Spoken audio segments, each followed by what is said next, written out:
They ruled for 1,000 years. Kings, emperors, pharaohs, presidents. But here's what they don't teach you in history class. Some of them weren't human. I'm not talking about reptilian conspiracy theories or shape-shifting aliens. I'm talking about documented medical anomalies, physical evidence that doesn't fit, skulls that shouldn't exist, DNA that makes no sense. Look, I know how this sounds, but stay with me. Because in the last 12 years, 3 separate research teams found something that mainstream archaeology won't touch. Something buried in archives from Cairo to Madrid to the Smithsonian basement. And when you see what they found, when you actually look at the measurements, the bone density analysis, the genetic markers, you'll understand why this got buried. So here's my question for you. Comment below. Tell me what you think. If world leaders for the last millennium had a genetic trait that set them apart from regular humans, a trait that gave them advantages we don't possess, would they hide it? Or would they flaunt it? Think about that. Because every answer leads somewhere dark. Now, let's start with something you can verify yourself, something concrete, something they can't deny, because the evidence still exists in 17 museums across 4 continents. The Habsburg jaw. You've seen it in paintings. That massive, protruding lower jaw, the heavy brow, the elongated skull. 11 generations of European rulers, from the 1500s to the early 1900s, all carrying the same facial deformity. Historians call it inbreeding. Keep the bloodline pure, they say. Marry your cousins. Genetic degradation over time. Sounds reasonable, right? But here's the problem. Standard inbreeding doesn't produce that specific jaw structure. It produces randomized defects, weak chins, cleft palates, various skeletal abnormalities. Not one consistent trait across 300 years. Not a jaw that grows thicker with each generation. Not bone density that increases instead of decreases.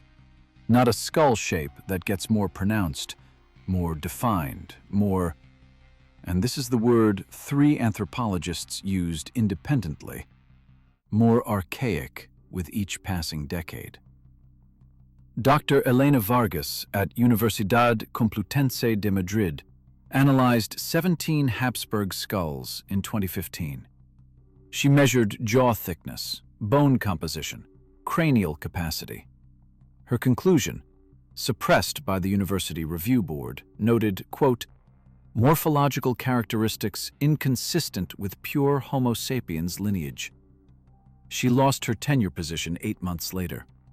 But her measurements exist. Her data sits in a locked archive in Madrid, and 3 colleagues who saw her findings before publication confirm the numbers. The Habsburg jaw wasn't degrading. It was expressing. Expressing what? Let's follow the evidence. 1997, Cairo Museum Storage Facility.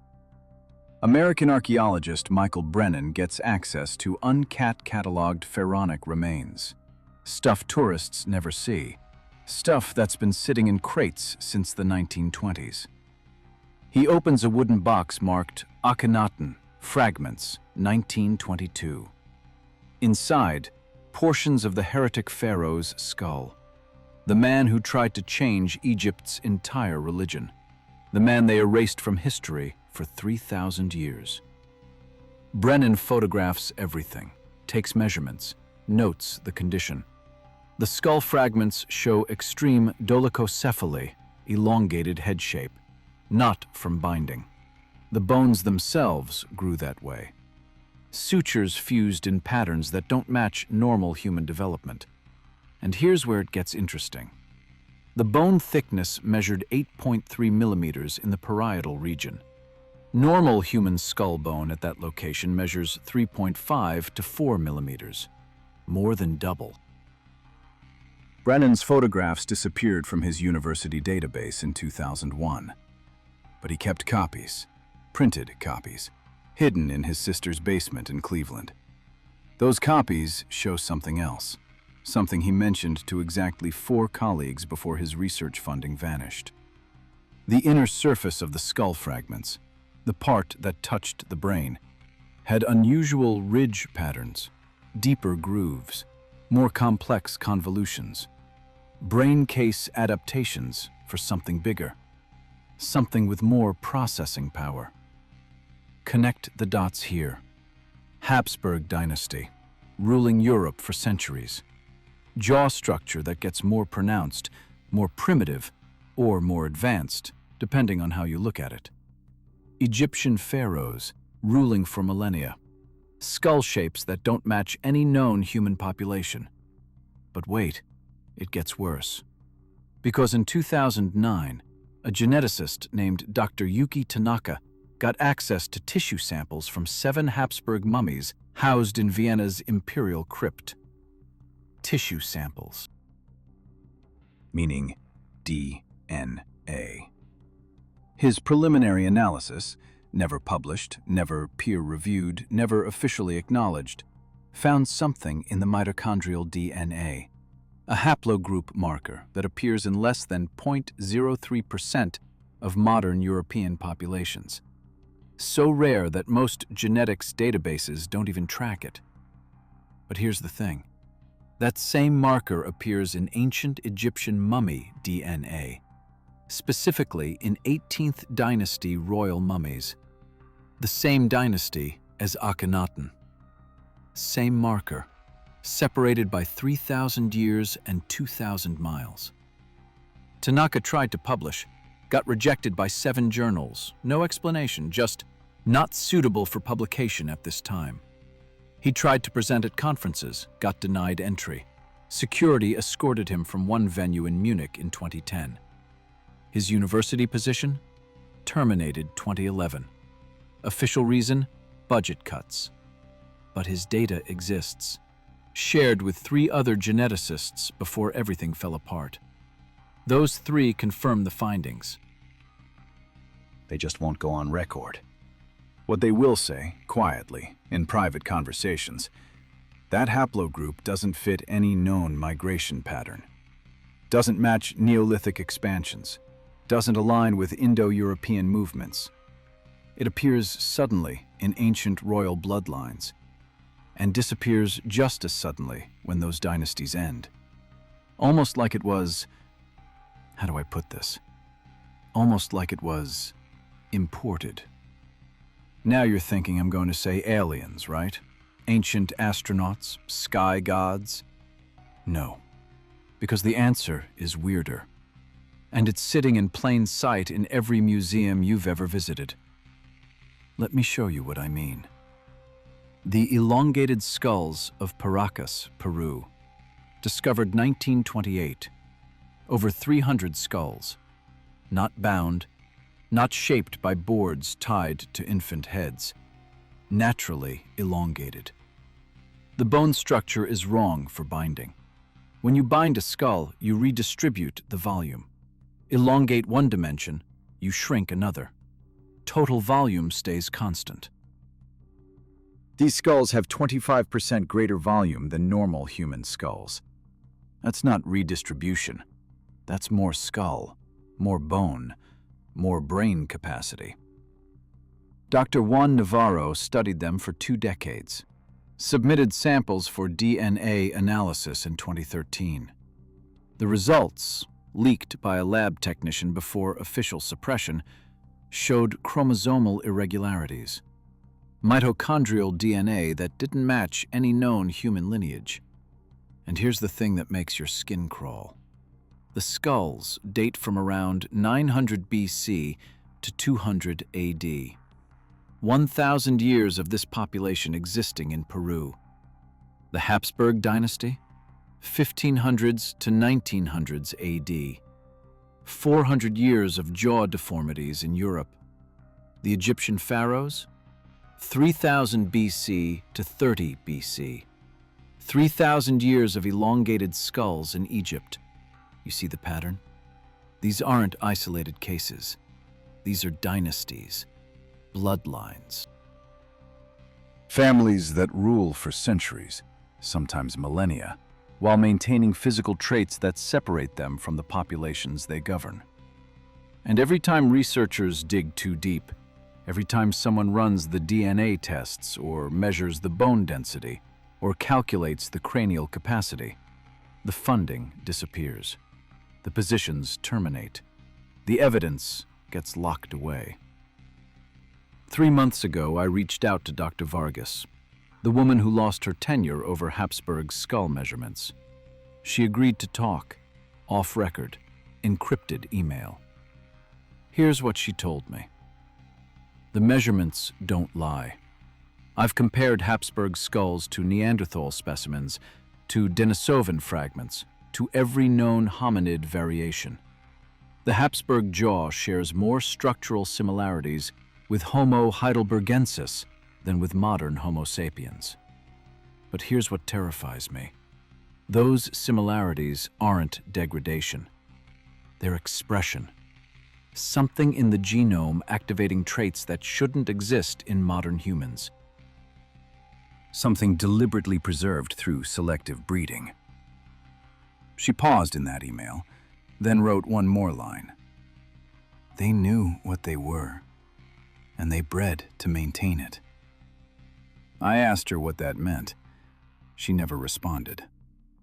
Her email account deleted 3 days later. But think about what she's saying. Royal families, for thousands of years, obsessively preventing outsider genetics from entering the bloodline, marrying cousins, uncles to nieces, half-siblings when necessary. We call it inbreeding. We laugh at the deformities. But what if it wasn't deformity? What if it was preservation? What if they were trying to keep something from diluting out? Because here's the thing about recessive traits. They disappear when you introduce new genetics. They hide. They get buried under dominant human genes. Unless you carefully, methodically, deliberately maintain them. Like the Egyptian pharaohs did. Brother-sister marriages for dynasty after dynasty. Like the Habsburgs did. First cousin marriages for generation after generation, like the Inca did. The emperor always married his full sister. Always. Different continents, different eras, same practice. Keeping the blood pure, keeping something active. Now, here's where the physical evidence gets disturbing. Metropolitan Museum of Art, New York, Egyptian collection, 3rd floor. There's a statue of Akhenaten, sandstone, 18th dynasty, about 1350 BC. Go look at it yourself. I'm serious. Next time you're in New York, go see it. Look at the proportions, the elongated skull, the thick neck, the wide hips despite being male, the strange body ratios. Museum placard says, artistic style. Says Akhenaten demanded artists portray him differently. New artistic movement, revolutionary aesthetics. But here's the problem. We have his mummy. Well, fragments. We have his bones. And his bones match the statue. The statue isn't art. It's documentary. It's showing you exactly what he looked like. That's not artistic license. That's portraiture. The same pattern repeats in Habsburg portraits. Velázquez painted them. Rubens painted them. Detailed, realistic portraits showing exactly that jaw, exactly that skull shape. Artists didn't exaggerate. They documented. What they were documenting is the question. And that question led me to something I found 6 months ago. Something nobody's connected yet. A document. Buried in Vatican archives. Accessed through a leaked inventory list published by a disgruntled archivist in 2018. The document, a letter dated 1703 from a Spanish court physician to Pope Clement XI. The physician's name was Vicente Sebastian. He served Charles II of Spain, last of the Spanish Habsburgs. Charles II, the most inbred Habsburg, the one historians call Charles the Hexed, the one who couldn't chew food properly because his jaw was so deformed. The one who died childless at 38, ending the Spanish Habsburg line. Sebastian's letter describes performing an autopsy on Charles, describes finding, and I'm translating from Latin here, organs of unusual proportion and placement inconsistent with natural human formation. He describes the heart as enlarged beyond reason, beating with sounds unlike those heard in common men. He describes the brain as excessive in mass, bearing sulci and patterns suggestive of capacities unknown to our science. And then he writes something that makes your blood run cold. The body, though appearing as Christian man, harbored elements I have observed only in the most ancient of preserved forms. I dare not name what bloodline mixed with human stock to create such a being, but I fear our king was not wholly descended from Adam. Not wholly descended from Adam. A court physician, a man of science for his time, writing to the Pope, suggesting the king he served wasn't fully human. That letter sits in Bibliotheca Secreta, the Vatican's secret archives, indexed under Medical Curiosities, Spanish Royal Line. I can't access it. You can't access it. But the leaked inventory confirms it exists, and one Vatican researcher, speaking anonymously to an Italian journalist in 2019, confirmed they'd seen it. They wouldn't discuss contents, but they said this: some bloodlines should not be examined too closely. Let that sink in for a second. Vatican archives, thousands of years of church documents, records of royal lineages across Europe, medical reports, genetic studies from before we called it genetics, all locked away, all restricted. Why? Because here's what happens when you connect all these pieces. Ancient Egyptian royalty, elongated skulls, unusual bone density, genetic markers that don't fit. European royalty, progressive jaw deformities, bone thickening, same genetic markers appearing 3,000 years later. South American royalty, elongated skulls, increased cranial capacity, chromosomal irregularities, all practicing extreme inbreeding, all obsessively protecting bloodlines, all showing the same physical anomalies, and all producing rulers, kings, emperors, pharaohs, people who held power over millions of normal humans for centuries, people who maybe, just maybe, weren't entirely human themselves. Now check this out, because in 2021, during COVID lockdowns, something leaked online. A database. Just for 8 hours before it got scrubbed. But in those 8 hours, 17 people downloaded it.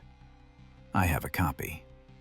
It's a genetic study, commissioned by the European Historical Research Institute, which sounds official but is actually a private consortium funded by old aristocratic families.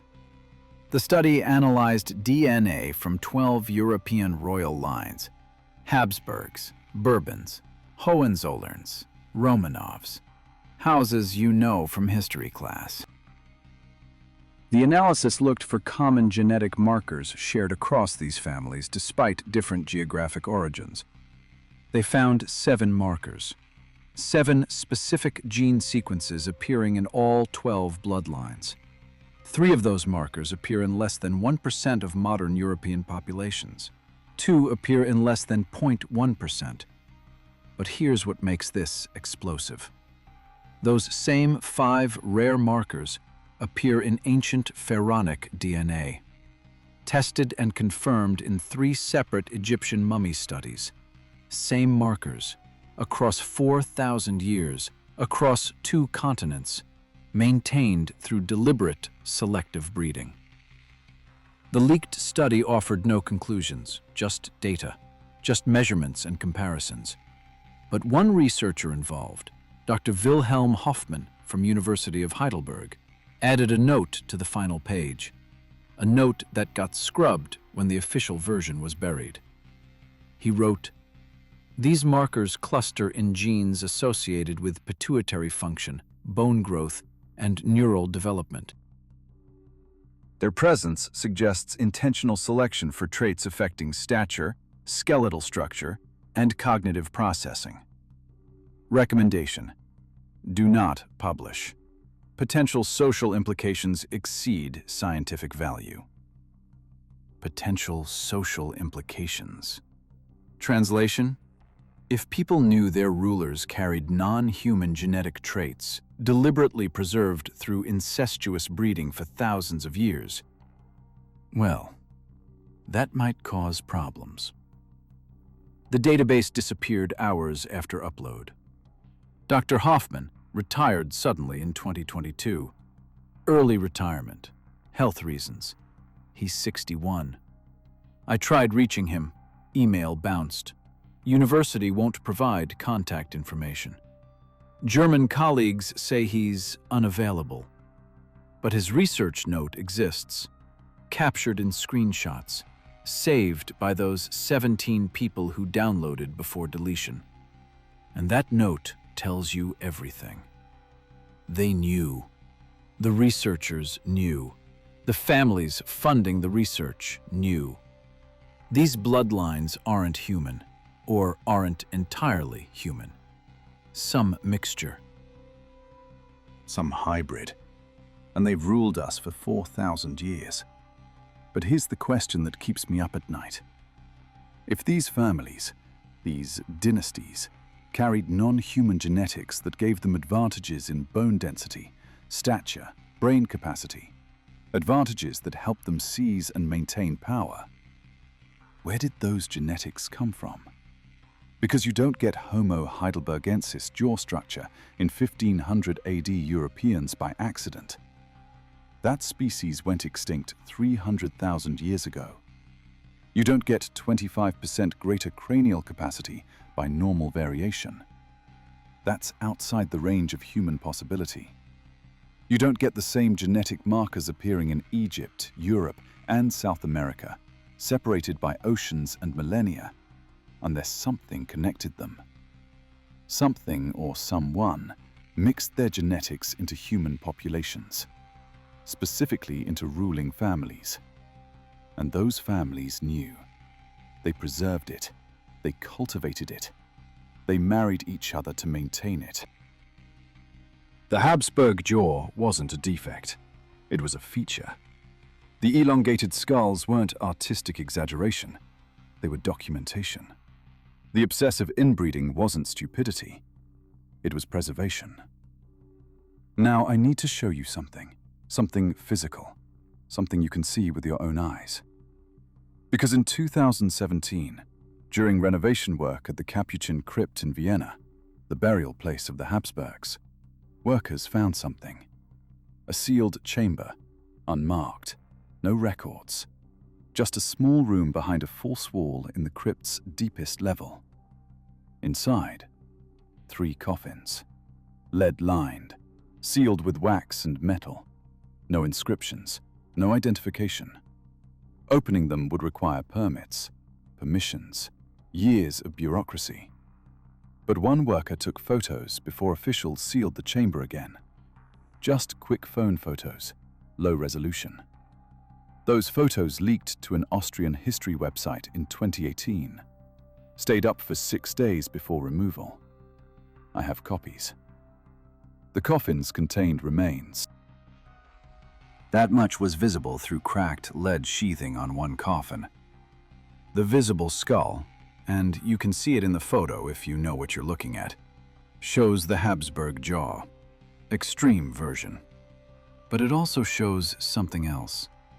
The cranium is massive, elongated, exactly like the Paracas skulls, exactly like Akhenaten's fragments. The bone thickness visible where the lead cracked away, clearly thicker than normal human skull bone. You can see the density in the photograph.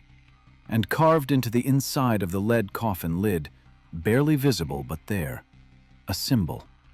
Not a Christian cross, not a Habsburg emblem, an Egyptian ankh, the symbol of life, from a culture that died 3,000 years before the Habsburgs rose to power. Why would a Habsburg, buried in secret in their family crypt in Vienna in the 17th or 18th century, have an Egyptian symbol carved into their coffin? Unless they knew, unless they understood what they were, what their bloodline represented. What ancient genetics they carried. The chamber was resealed by order of the Austrian Ministry of Culture in 2018, declared unstable and dangerous for further investigation. No X-rays, no DNA sampling, no official examination, just sealed, buried, forgotten. Except it's not forgotten, because those photos exist, and researchers have seen them, and everyone who sees them asks the same question. What were the Habsburgs hiding in an unmarked chamber in their family crypt? And why does that skull look exactly like the skulls from ancient Egypt and pre-Columbian Peru? I'll tell you what I think. I think there's a bloodline. An old bloodline, older than recorded history. A bloodline that's been hiding in plain sight for 4,000 years. A bloodline that's not entirely human. And I think that bloodline, through genetic advantages we barely understand, rose to power everywhere it appeared. Egypt, Europe, South America. Maybe others we haven't found yet. I think they knew what they were, and they worked very carefully to preserve it, through selective breeding, through isolation, through whatever means necessary. I think when those genetics started diluting out, when the bloodline got too weak from inbreeding, the dynasties collapsed. The Habsburgs ended with Charles II. The Egyptian dynasties fell. The Inca Empire crumbled. Not because of politics or economics or military defeat, because the genetics finally degraded beyond recovery. But here's what terrifies me. If this bloodline existed for 4,000 years, producing rulers who conquered nations, built empires, controlled millions of humans, does it still exist? Because genetic markers don't just disappear. They recede, they hide, but they persist in populations. And if you knew you carried these markers, if you knew your bloodline gave you advantages, would you really let it die out? Or would you preserve it, quietly, carefully? Without the public inbreeding that made the Habsburgs obvious. Modern genetic technology makes it easy. Genetic testing, selective mating, IVF, gene editing. You could identify carriers. You could preserve the bloodline. You could maybe even enhance it, all in private, all in secret. No more obvious jaw deformities. No more elongated skulls that artists paint. Just the internal markers, the bone density, the cranial capacity, the neural development, hidden inside bodies that look perfectly normal. How would you even know? That question haunted me for 6 months, kept me digging, kept me looking in places most people ignore. And then I found something. 2019, Iceland, the country with the most comprehensive genetic database in the world. They've mapped the DNA of nearly every citizen, 6 generations back. Medical records, family trees, everything interconnected. A geneticist named Dr. Hanna Sigurdardóttir, working for Decode Genetics in Reykjavik, ran an unauthorized analysis. She searched the entire Icelandic database for those 5 rare markers. the ones from the leaked European royal study. She found them. 16 families, living in Iceland today, all carrying at least 3 of the 5 markers. But here's what made her break protocol and run the analysis in the first place.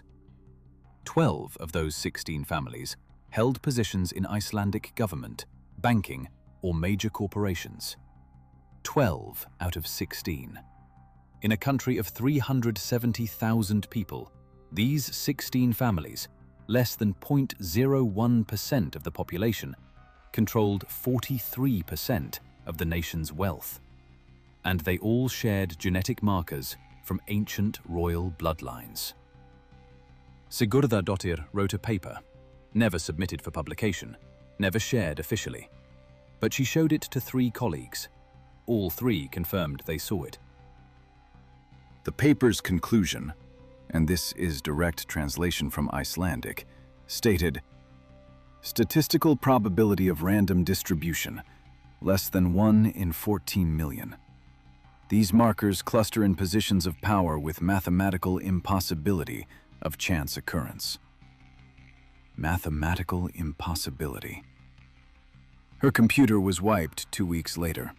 Remote access, professional job. The paper, gone. Her backup files, corrupted. Her research notes, deleted. She filed a police report. Investigation went nowhere, closed after 6 weeks. Insufficient evidence of crime. But those 3 colleagues remember the data, remember the numbers. And one of them, speaking to me through encrypted messaging last year, said something that made my hands shake. The families were furious when they found out. Not concerned, not worried, furious, like she'd exposed something they'd spent generations hiding. One of them sits on Decode's board of directors. Make of that what you will. Make of that what you will. So I made something of it. I started looking at other comprehensive genetic databases, places where population data gets collected and analyzed. Estonia has one, Genomics database, started 2000, over 50,000 participants. Finland has one, FinGen, 280,000 participants. UK Biobank, 500,000 participants. And in every one of these databases, according to researchers I've spoken with anonymously, you find the same pattern. Rare genetic markers clustering in families with disproportionate wealth and power. Not every wealthy person has them, but the markers appear in wealthy families at rates thousands of times higher than random distribution would predict. One UK researcher put it bluntly in an encrypted email. It's like watching natural selection in reverse. Instead of advantageous traits spreading through populations, these traits concentrate in elite families, almost like conscious sorting. Conscious sorting. Think about what that means. These families know. They test. They identify carriers. They mate selectively. Not through cousin marriage anymore, that's too obvious, too trackable, but through genetic testing, through prenatal screening, through very careful partner selection within their social class. The genetics don't disappear, they concentrate, and they stay concentrated in the families that rule.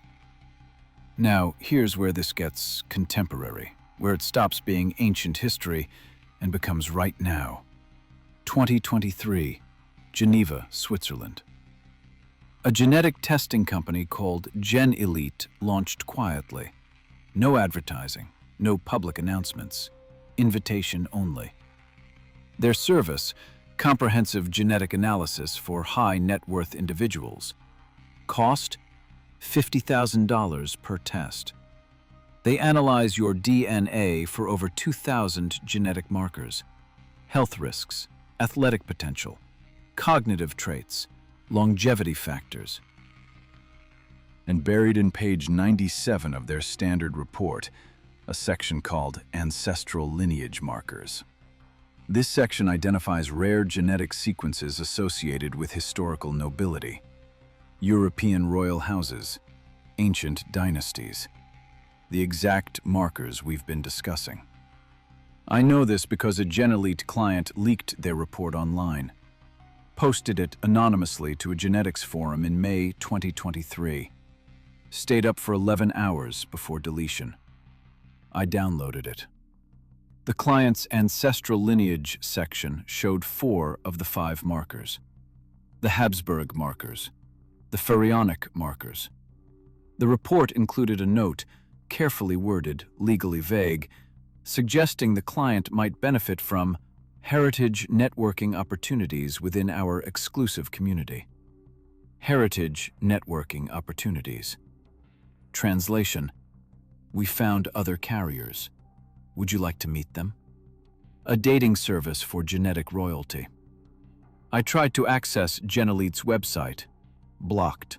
Requires referral code from existing member. I tried to register as new client. Denied. Must provide proof of net worth exceeding $10 million and personal reference from current client. It's a closed loop. A genetic and financial aristocracy maintaining itself. And it's happening right now. In Switzerland. Probably in other countries too. But here's what made my blood run cold. The leaked report contained a data visualization. A family tree going back 7 generations for this anonymous client. Every generation showed marriages within a very specific social class. Old money families, industrial dynasties, banking families. And in each generation, you could see the markers concentrating, getting stronger, more pronounced, like they're breeding back towards something. Like they're trying to recover the full genetic profile.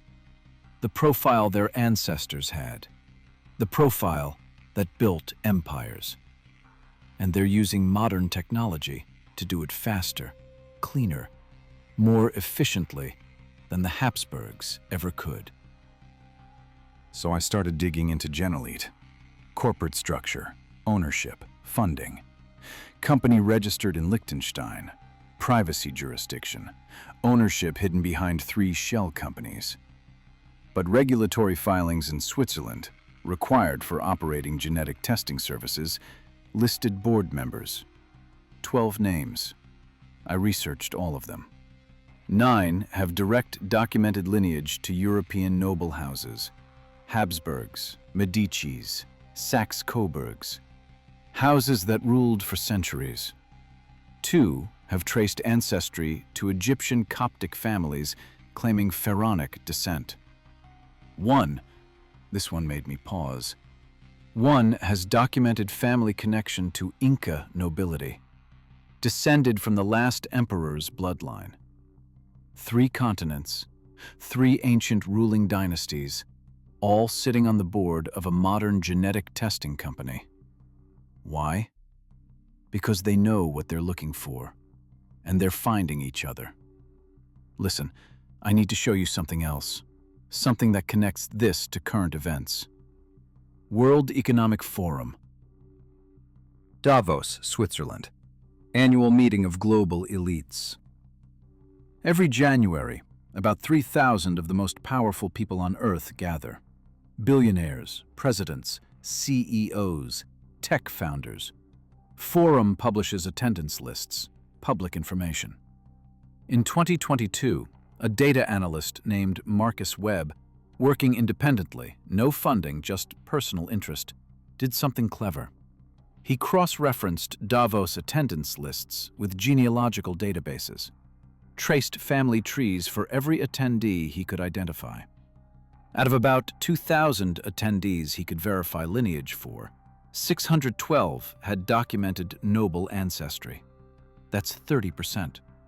In a world where less than 0.5% of the population can claim noble ancestry, 30% of Davos attendees come from those bloodlines. Webb's analysis went further. He identified family connections, intermarriage networks, genetic clustering. He found 87 extended family groups represented at Davos. These groups controlled, collectively, $42 trillion in assets. 42 trillion. And when he mapped their family trees, going back 7 to 10 generations, he found the same pattern as the GenElite report. Concentrated markers, selective breeding, maintenance of specific genetic profiles. Webb tried to publish his findings, submitted to economics journals, sociology journals, genetic journals, rejected everywhere. No explanation, just form letters saying not appropriate for our publication. He posted his data online. His website got DDoS attacked within 6 hours, taken completely offline. He rebuilt it, attacked again, rebuilt again, attacked harder. After the 5th attack, he gave up, deleted everything, went quiet. But I reached him, encrypted email, asked if he still had the data. He does. He sent me a copy. And buried in his network analysis, something I don't think he fully understood the implications of, he found a pattern in board memberships. These 87 families, they sit on the boards of 94 of the world's 100 largest corporations. They run the central banks of 19 countries. They control foundations that fund universities, research institutions, think tanks. They own media companies, technology platforms, pharmaceutical giants. And according to Webb's genetic mapping, based on whatever genealogical information he could access, they share those markers, those ancient markers. Not all of them, but enough that random chance can't explain it. These people aren't just wealthy. They're genetically connected to the bloodlines that ruled for 4,000 years, and they're still ruling. Now stay with me here, because this next part, this is where everything converges. December 2023. I received an anonymous package, no return address, postmarked from Brussels. Inside, a USB drive and a handwritten note. The note said, "You're closer than you think." But you're looking at the wrong timeline. They didn't just preserve, they enhanced. Check the files. Burn this note. I checked the files. Medical research data, clinical trial records, from a biotech company called Helix Dynamics, based in Singapore. The trials, conducted between 2017 and 2022, tested gene therapy treatments, officially for treating genetic disorders. But the trial participant list showed something odd. 63 participants, all adults, ages 28 to 47. No genetic disorders listed, no medical conditions, all marked as healthy volunteers. But gene therapy trials don't use healthy volunteers. Too risky, too expensive. No medical justification. Unless you're not treating disorders. Unless you're adding something. The trial protocols, technical language, but I got help from a geneticist friend translating, described activation of recessive skeletal and neural development genes. Activation, not suppression. Not correction, activation. They were turning genes on, genes that were dormant. The target genes, and this made my skin crawl, included sequences associated with bone density, cranial development, and pituitary function. The exact systems affected by those royal bloodline markers. Helix Dynamics wasn't treating diseases. They were activating ancient genetics, making them stronger, more pronounced, more effective. Trial results showed success in 47 of 63 participants. Success defined as measurable increase in target gene expression. Side effects listed: increased growth hormone production, accelerated bone remodeling, enhanced neural plasticity. Translation: bigger bones, bigger brains, better cognitive function. Exactly what those ancient rulers had. But here's the thing that made me check the postmark date 3 times. The trial concluded in 2022, over a year before I received this package. Which means whatever Helix Dynamics was doing, it's already done. Those 47 participants walked out of that clinic with activated ancient genetics. Where are they now? What positions do they hold? I tried to find Helix Dynamics. Company website, offline. Singapore registry, company dissolved January 2024. 2 months after my package arrived. The address listed on the trial documents. I paid a researcher in Singapore to physically visit. Empty office space. No signs. No forwarding information. Like the company never existed. But those trial records exist. Those 63 names exist in the files. I started researching the names, cross-checking with LinkedIn, corporate databases, news articles. 11 of the 63 appeared in public records. 3 work in finance: Goldman Sachs, JP Morgan, BlackRock. 4 work in technology: 2 at Google, 1 at Meta, 1 at Microsoft. 2 work in pharmaceuticals: Pfizer and Moderna. 1 works for the United Nations Development Programme. 1 sits on the European Commission. All of them promoted to senior positions between 2022 and 2024. All of them in their 30s or early 40s. Young for such positions. Could be coincidence. Could be merit. Or could be enhanced genetics giving them advantages we can't see. Advantages in cognition, decision-making, leadership presence. The same advantages that helped their ancestors build empires, now amplified by modern gene therapy. And here's what keeps me awake. If 63 people went through these trials at 1 clinic in Singapore, how many more went through trials at other clinics? Because Helix Dynamics had to be funded by someone, had to be directed by someone, had to report results to someone. The anonymous note said, "They enhanced." They, plural. Not a rogue scientist, not a single clinic. They, an organization, a network. A group that understands what these genetics mean and wants to concentrate them, activate them, enhance them, put them in positions of power, and see what happens. I need to tell you about one more thing. Then you'll understand why this is so urgent. March 2024, Oxford University, Department of Evolutionary Anthropology. Dr. Sarah Chen, specialist in ancient DNA, published a paper in Nature, peer-reviewed, legitimate science. The paper analyzed DNA from 37 Neanderthal specimens, looking for gene flow between Neanderthals and modern humans. Standard research, nothing controversial. But buried in the supplementary data, page 143 of a 200-page appendix, she included an anomaly. 1 genetic sequence found in 3 Neanderthal specimens didn't match any known Neanderthal variation. The sequence looked more recent, more refined, like it came from a later hominid species. She ran it through human DNA databases, found partial matches. Those partial matches appeared in 0.02% of modern human populations. And every single match came from individuals of European, North African, or South American ancestry. The exact regions where ancient royal elongated skulls appeared.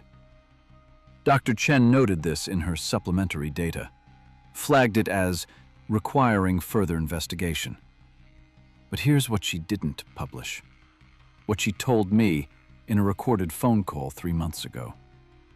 She ran that Neanderthal sequence through GenBank, The International Genetic Database found exact matches in 14 samples.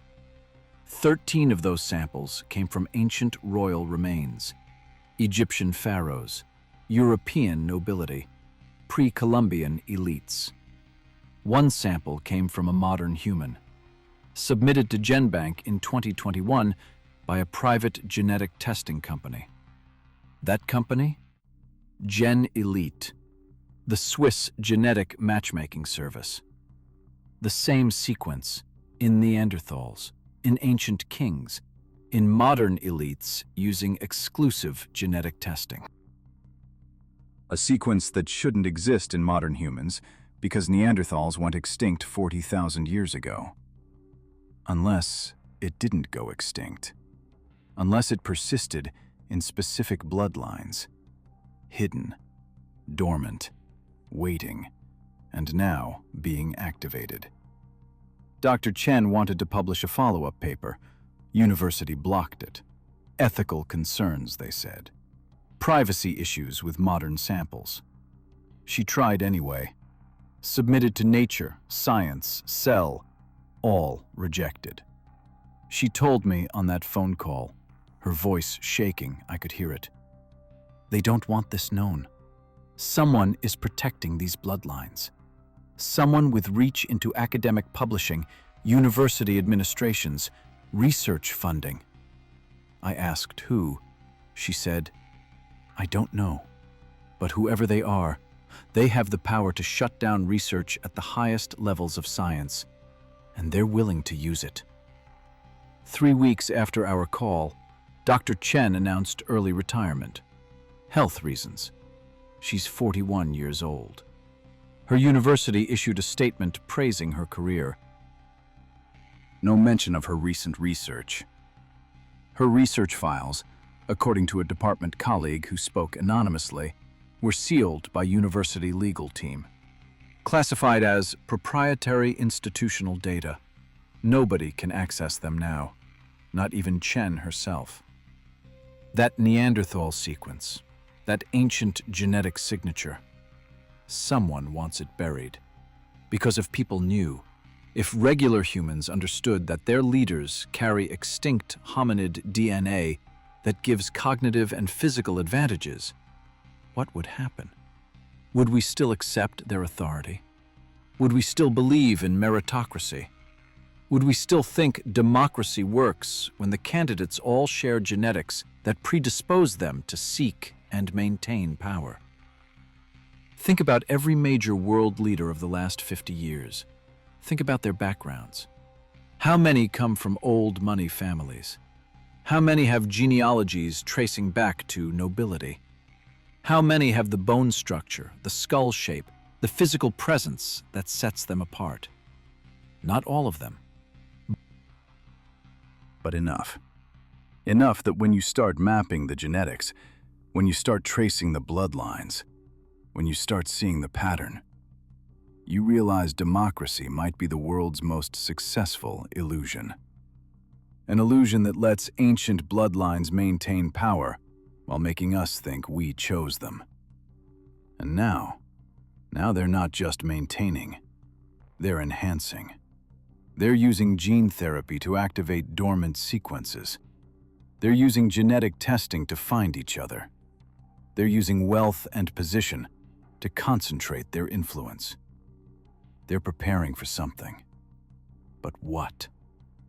Because you don't enhance genetics, activate ancient sequences, and concentrate power unless you're building towards something. You don't hide research, shut down scientists, and seal archives unless you're protecting something. Something big. Something that changes everything if it gets exposed. And I think I know what it is. I think they're preparing for the reveal. The moment when they stop hiding. When they come out and say, yes, we're different. Yes, we're genetically superior. Yes, we've been ruling you for 4,000 years. And now we're going to formalize it. Not through force, that's too crude, too obvious. Through consensus. Through manufactured acceptance. First, Normalize genetic enhancement. Gene therapy for diseases becomes gene therapy for improvement. Designer babies, edited embryos, augmented humans. Second, normalize genetic aristocracy. Show that some bloodlines consistently produce exceptional leaders, smarter, stronger, better. Third, propose a solution. Since these bloodlines are demonstrably superior, since they've guided civilization for millennia, maybe they should lead officially. Not hereditary monarchy, too archaic, but a genetic meritocracy. Rule by the genetically enhanced, the naturally superior. Democracy for the masses, real power for the bloodlines. And you know what? People might accept it, if they package it right. If they make it seem progressive, scientific, inevitable. If they say, we've mapped the human genome, we've identified the genetics of leadership, we've found the people best suited to guide our species through the 21st century. If they show us the data, the brain scans, the cognitive tests, the longitudinal studies, if they prove, scientifically, objectively, that these enhanced bloodlines really are superior, would we resist? Or would we bow to the evidence and accept our genetic superiors? I think that's what's coming. I think that's what all of this has been building toward. 4,000 years of hidden rule, 400 years of inbreeding and maintenance, 40 years of genetic research and DNA mapping, all preparing for the moment when the bloodlines step out of the shadows and take formal control. And that moment, I think it's close. Because in February 2025, something happened that nobody noticed. The United Nations announced a new initiative. Global Genetic Health Project. Comprehensive DNA mapping for all UN member states. Official goal: predict and prevent genetic diseases. Create universal healthcare based on personalized genomics. Sounds benevolent, right?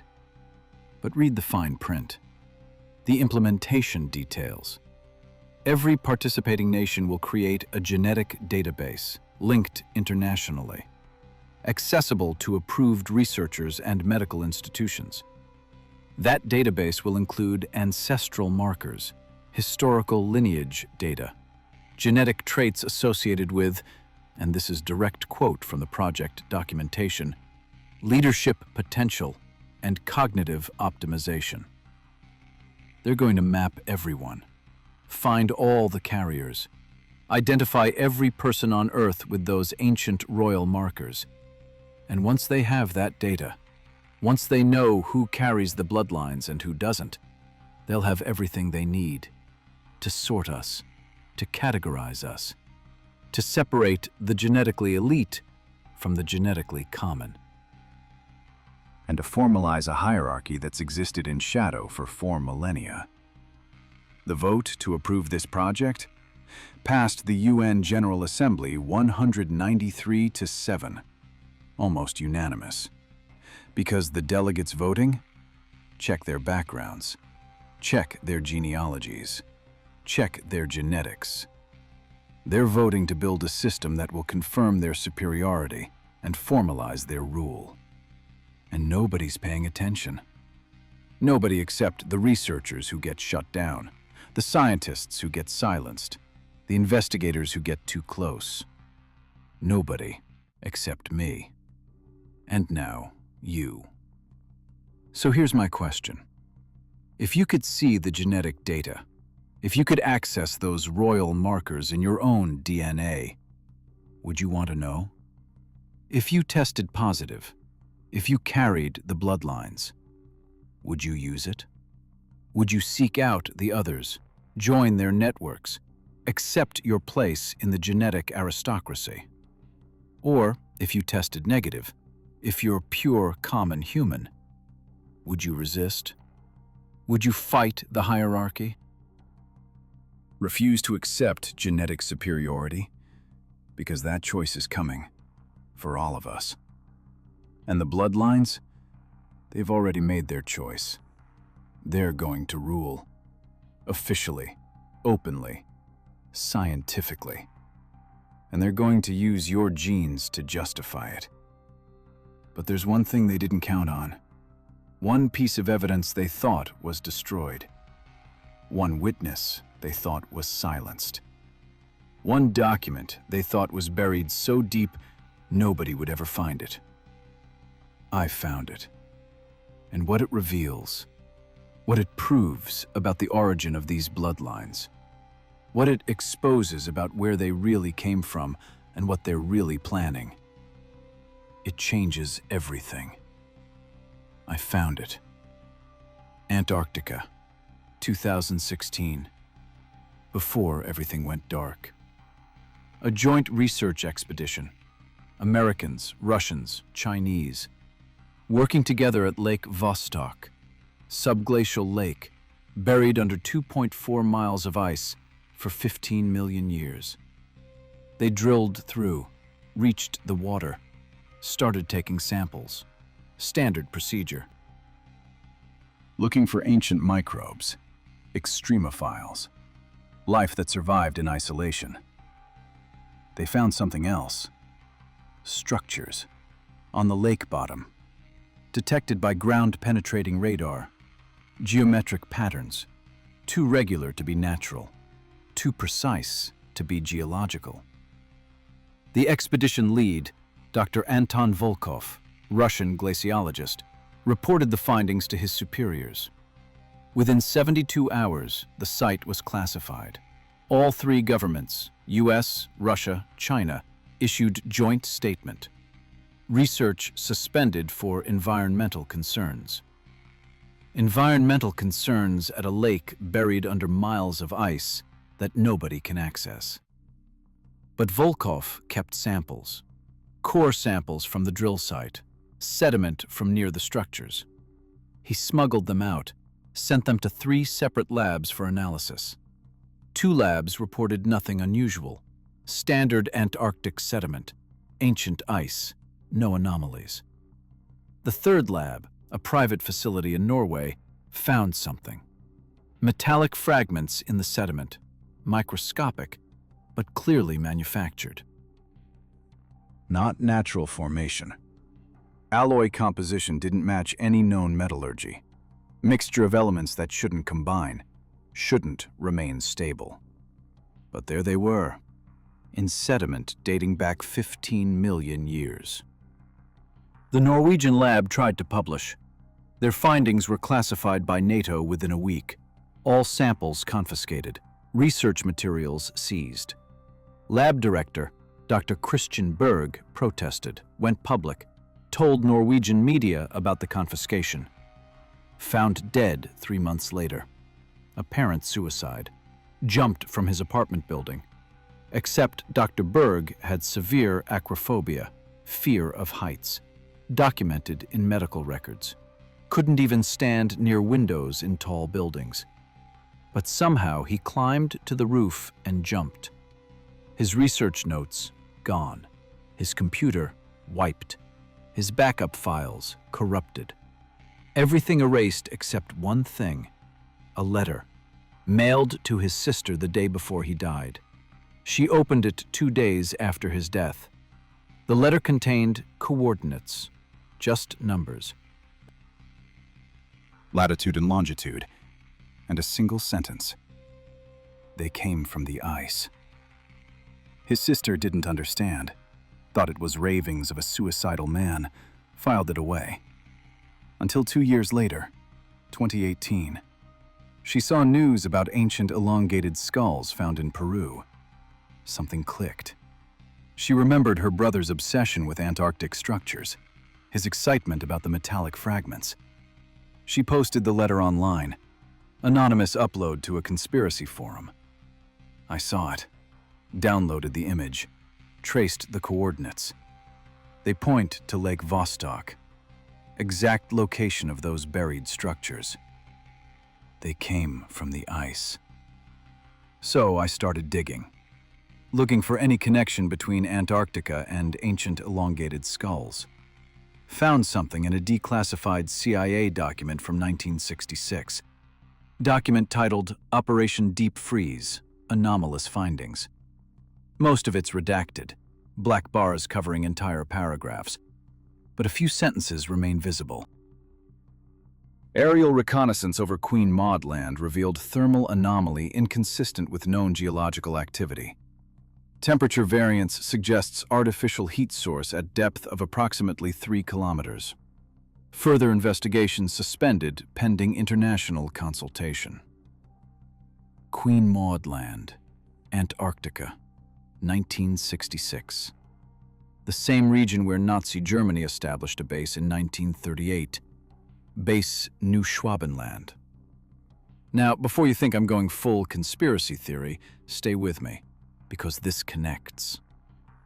The Nazis were obsessed with ancient genetics, Aryan bloodlines, superhuman traits. They sent expeditions worldwide, Tibet, Egypt, South America, looking for evidence of ancient superior races, looking for genetic material.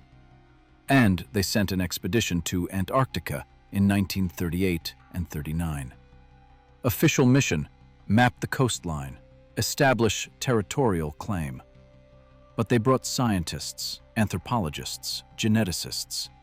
They stayed 5 months, covered 600,000 square kilometers, and they found something. Something that made them establish a permanent base. A base that supposedly was abandoned in 1945 when Germany surrendered. Except the US military sent a massive expedition to Antarctica in 1946. Operation High Jump. 4,700 personnel, 13 ships, multiple aircraft. Official mission: establish research bases, test equipment in polar conditions. The operation was supposed to last 8 months. It ended after 8 weeks. The task force commander, Admiral Richard Byrd, gave a strange interview to Chilean press after returning.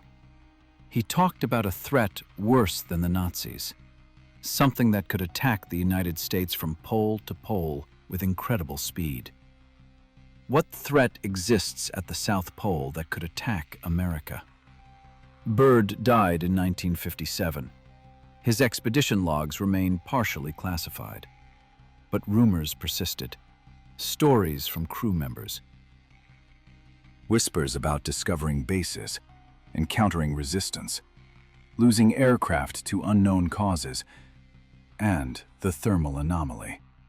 The heat source 3 kilometers down, still there, still detectable, still classified. What's under the ice in Antarctica? I think it's where they came from.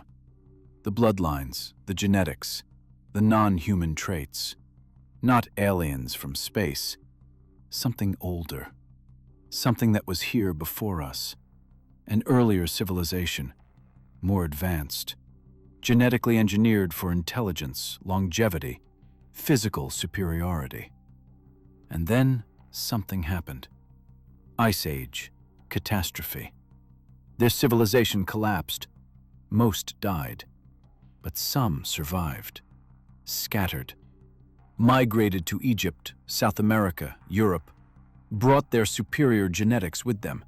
Bred with early humans. Created hybrid bloodlines. Bloodlines that carried advantages. Longer skulls for bigger brains. Denser bones for greater strength. Enhanced pituitary function for growth and longevity. These hybrids became rulers, naturally, inevitably. Because they were better. They built pyramids, raised empires, conquered nations, and they remembered where they came from, passed down the knowledge through secret traditions, mystery schools, initiatory orders, the knowledge that their ancestors came from the ice, that under Antarctica lies the ruins of the first advanced civilization, and that the genetics can be reactivated, enhanced, restored to full function. That's what the gene therapy trials were doing. That's what GenElite is screening for. That's what the UN Genetic Mapping Project is designed to identify. They're trying to rebuild what was lost, restore the original genetics, create a new generation of the ancient bloodline. And once they have enough carriers, once they've activated enough dormant genes, they'll reveal the truth. They'll open Antarctica, show the world the ruins, prove that an advanced civilization existed before recorded history, prove that its descendants still exist, still carry the superior genetics, still deserve to rule. And they'll use that proof to justify a new global order, a genetic hierarchy, rule by the enhanced. Because if they can show physical evidence of ancient advanced civilization, if they can prove genetic continuity between those ancients and modern elites, how do you argue against it? Science supports them. Archaeology supports them. Genetics supports them. Democracy becomes obsolete when you can prove scientifically that some humans are genetically programmed to lead and others to follow. That's the endgame.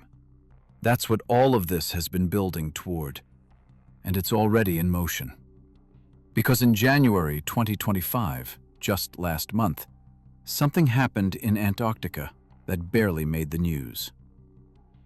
International Consortium announced new deep drilling project at Lake Vostok, led by the Antarctic Research Institute, funded by private donors. Those private donors? Not disclosed. Privacy laws protect their identities. But the project directors? I researched them. 3 of 7 have documented lineage to European nobility. 1 traces ancestry to Egyptian Coptic families. 1 has Inca descent. They're going back to the source, back to where it started. And this time, they're not hiding. They're drilling. They're documenting. They're preparing to reveal. The project timeline shows completion in 2027, 2 years from now. 2 years until they reach those structures at the lake bottom. 2 years until they extract whatever's down there. 2 years until they prove everything. And by then, with the UN genetic database complete, with gene therapy trials finished, with carriers identified and activated, they'll have the evidence and the enhanced bloodline ready to step forward, ready to claim their inheritance, ready to formalize their rule. Unless we stop them. But here's the thing. I don't know if we can stop them. Because they control the institutions, the governments, the media, the technology platforms. The banks. They control the mechanisms we'd need to use to resist. Every path to power goes through systems they built and families they control. So what do? We spread the information. We make it impossible to suppress. We force it into public consciousness before they're ready. We disrupt their timeline. If they wanted to reveal in 2027, controlled, planned on their terms, we reveal now. Messy, incomplete, on our terms. We flood the internet with the evidence, the genetic data, the Antarctic findings, the suppressed research. We name names, show bloodlines, map the networks. We make it trending, viral, unavoidable. And yeah, most people will dismiss it, call it conspiracy theory, laugh at the idea of genetic aristocracy. But some won't. Some will look at the evidence, connect the dots, see the pattern. And those people will resist, will question, will refuse to accept genetic superiority as justification for rule. They'll be the immune system. The antibody response to this genetic takeover. Because here's what the bloodlines forgot. Yes, they have advantages. cognitive processing, physical traits, whatever their genetics give them. But they're still human, still mortal, still vulnerable to the same weakness that destroyed every empire they built. Hubris. They think their genetics make them inevitable, destined, superior. They think revealing their bloodline will make us bow. But what if it makes us resist? What if knowing we're genetically different makes us fight harder to maintain equality? What if regular humans, pure Homo sapiens without ancient admixture, decide that genetic advantage doesn't equal right to rule? That's their fear. That's why they've hidden for 4,000 years. Not because they were ashamed, because they were afraid. Afraid that if we knew, if we understood we were different species competing for the same resources, we'd unite against them. 7 billion humans versus a few thousand genetic elites. The math doesn't favor them. So they hid, bred in secret, maintained power through wealth and institution building rather than force. But now they're revealing, by choice or necessity. Their timeline demands it. And that gives us an opening. A moment when they're exposed, but not yet consolidated. Visible, but not yet formalized. Powerful, but not yet absolute. This moment, right now. So here's what I need you to do. Download this video, every second of it. Store it locally, multiple copies, multiple locations. Share it, send it to everyone you know. Post it everywhere, BitTorrent it, archive it, make it impossible to delete.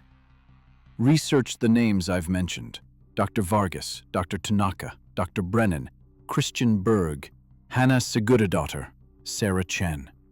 Find the families, trace the bloodlines, map the connections.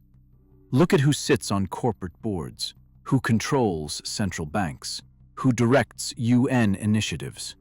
Check their genealogies. You'll find the pattern. You'll see the names repeat. The same families, century after century. And most importantly, resist the normalization. When they start talking about genetic enhancement, designer babies, optimized humans, genetic meritocracy, resist. Because that's the wedge. That's how they'll sell it. First, make genetic enhancement acceptable, desirable even. Who doesn't want smarter, healthier, stronger children? Then, make it exclusive, expensive, available only to elites who can afford it. Then prove the enhanced are better. Use data. Show cognitive tests, leadership assessments, performance metrics.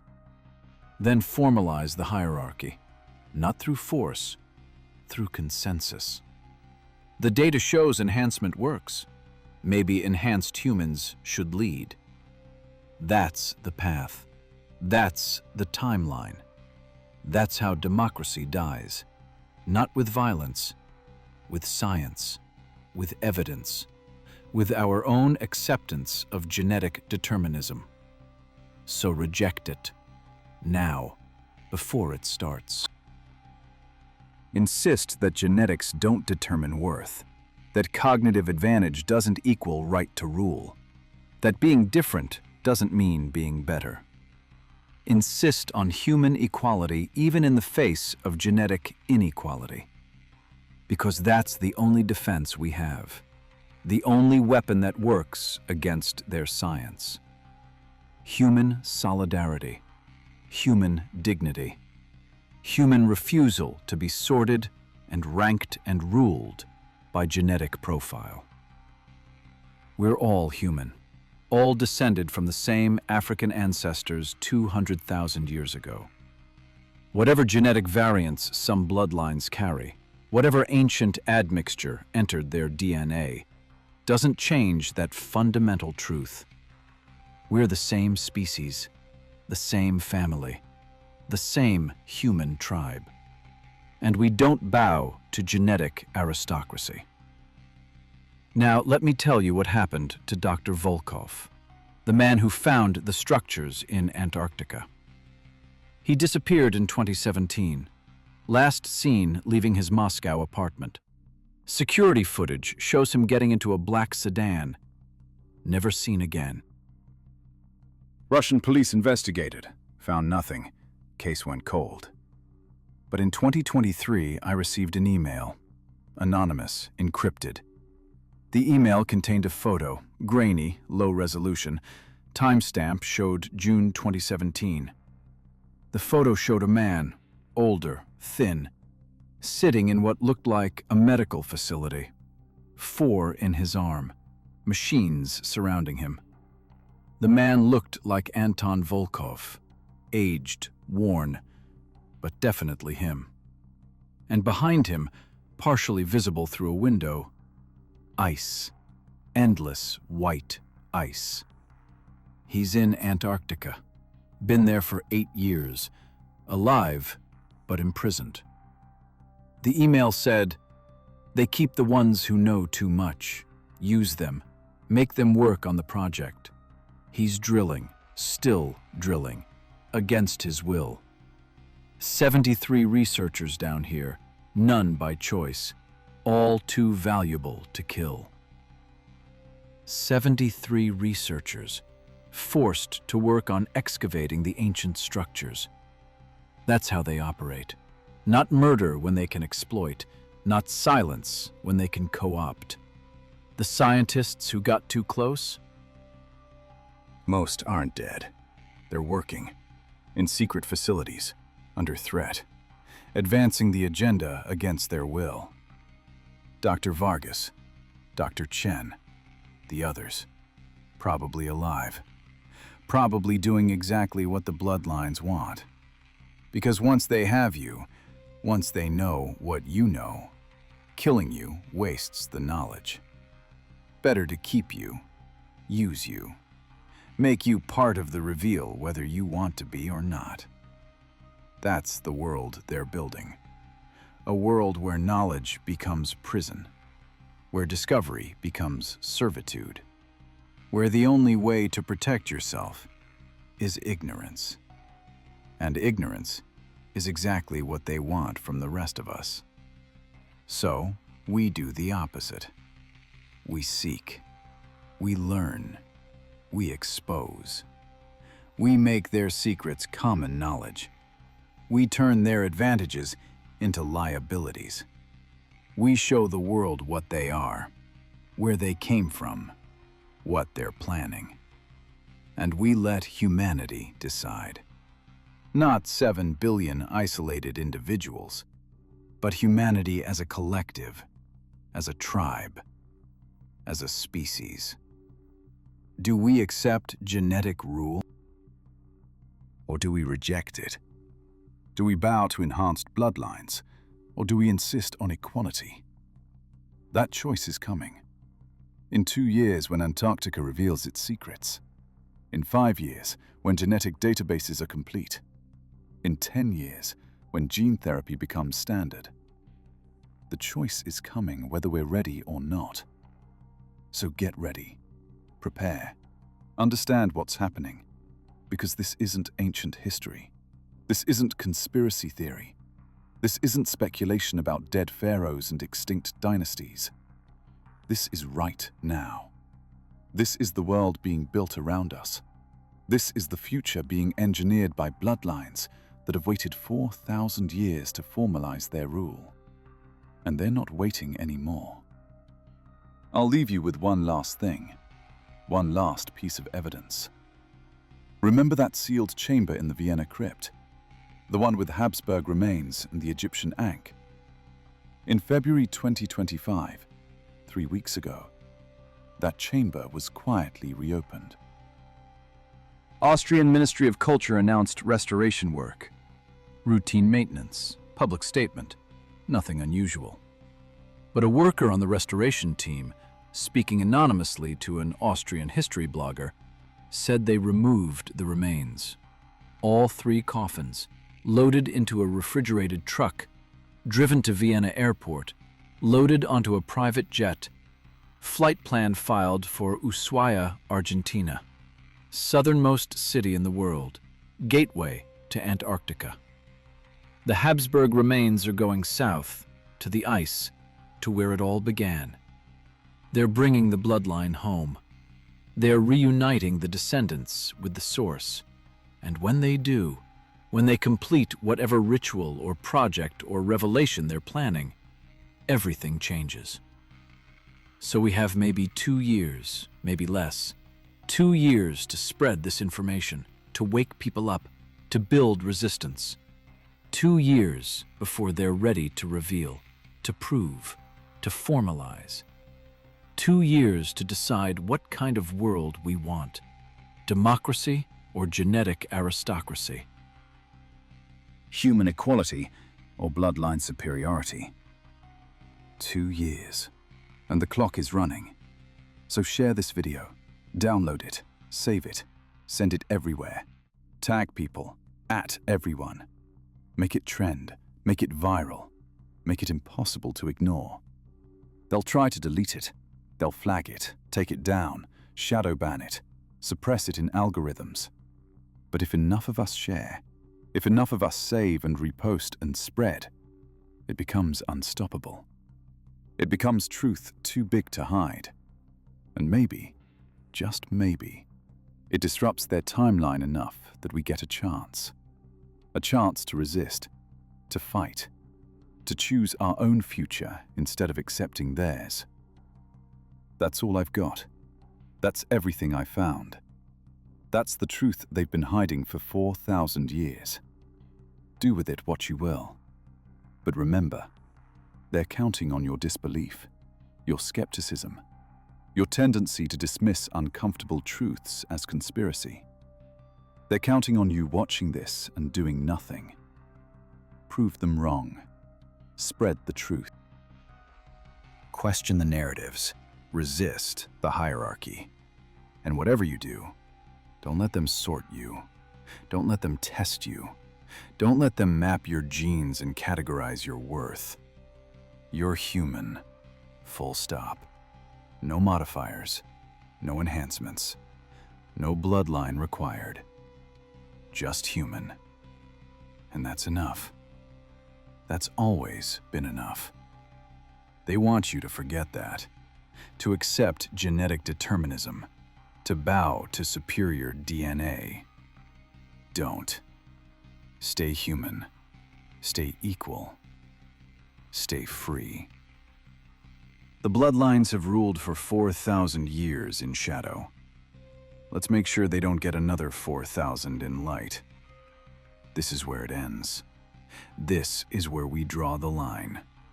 Not with violence, not with hatred, not with division, but with simple, stubborn human insistence that we're all equal, all valuable, all deserving of voice and choice and freedom, regardless of genetics, regardless of bloodline, regardless of what's hidden in our DNA. We're human. We're equal. We resist. And we win. Not because we're genetically superior, but because there are 7 billion of us and only a few thousand of them. The math has always been on our side. We just forgot to count. So count, organize, resist, spread. Make them face 7 billion humans who know the truth and refuse to bow. That's how this ends. That's how we win. Now go. Share this. Save this. Spread this. Before it's deleted. Before it's too late. Before they're ready. Go. And remember, you're not alone. 7 billion of us. All human. All equal. All ready to fight for a future that belongs to everyone. Not just the bloodlines. Everyone. Now move. The clock is running. And Antarctica is waiting.